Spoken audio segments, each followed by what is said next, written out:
رہ گیا وہ ہے کہ نورانی قاعدہ مکمل تجوید کے ساتھ پوری مشق کے ساتھ الحمدللہ اختتام پذیر ہے۔ اور ہمارا شروع کا جو نورانی قاعدہ ناظرہ کا جو ٹارگیٹ ہے ہمارا 1 سال میں بچہ نورانی قاعدہ ختم کر کو تقریباً 5 پارے کم از کم ناظرہ پڑھ لینا پوری تجوید کے ساتھ، تو ایک ہمارا ٹارگیٹ ہے۔ اب اس سے بھی ایک بڑی بات میں آپ کو بتاتا ہوں، جو طلبہ آئے ہمارے پاس جن کا نورانی قاعدہ میں شروع کرے، وہ بچے جن کو میں شروع کرے، میں بلا مبالغہ کہہ رہا ہوں، ان کو نقطوں کی پہچان نہیں تھی۔ یہ با ہے، اس کی پہچان، اس کے نیچے نقطہ آتا ہے، یہ تا ہے، اس کے پیٹ میں دو نقطے آتے، یہ نقطوں کی تک پہچان نہیں تھی۔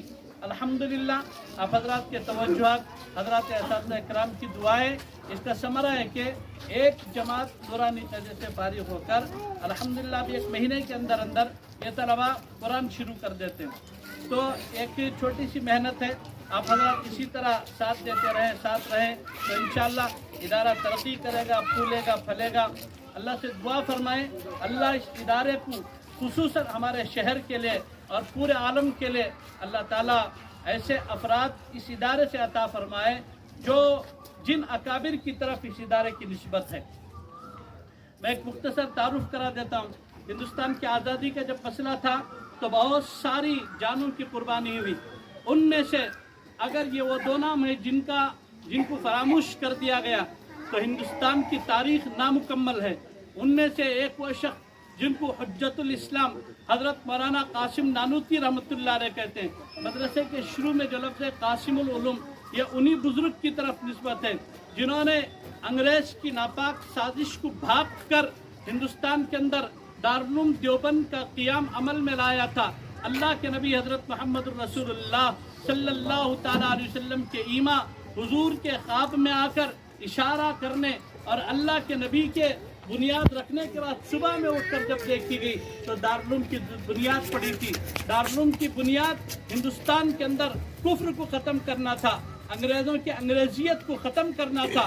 حجت الاسلام حضرت مولانا قاسم نانوتوی رحمۃ اللہ علیہ کو اللہ نے اس کام کے لیے کھڑا کیا، انہی کی طرف نسبت کرتے ہوئے اس مدرسے کا پہلا نام، اس کا پہلا جز قاسم العلوم رکھا گیا۔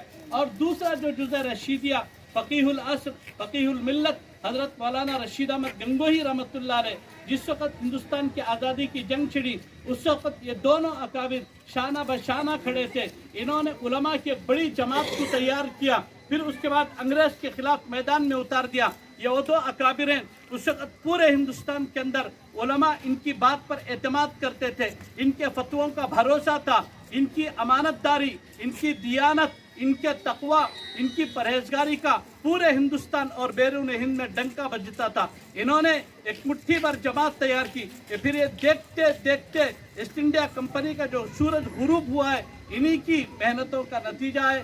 دعا کرے کفر کے سامنے، باطل کے لیے ہمارے اکابر جس طرح ڈٹ گئے تھے، اسی طرح کفر جب بھی سر اٹھائے گا، باطل جب بھی سر اٹھائے گا، اللہ اس ادارے سے، انہی بزرگوں کے وسیلے سے، انہی بزرگوں کی نسبت کو ان طلباء کے قلوب پر منتقل کر کے اللہ یہاں سے ایسے علماء تیار کرے جس طرح انگریز کے سامنے سینہ سپر ہو کر انہوں نے فتوے دیے تھے، اس طرح کے علماء اللہ یہاں سے بھی تیار کرے۔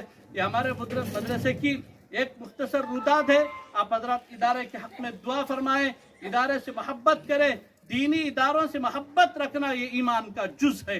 میں بات کو طویل کے بغیر میرے استاد محترم حضرت الحاج سید لطیف الرحمان صاحب کبریٰ دامت برکاتہم سے میں درخواست کرتا ہوں کہ حضرت والا اپنے ناصحانہ کلمات کے بعد میں حضرت دعا فرما کر اس اجلاس کا اختتام فرمائیں۔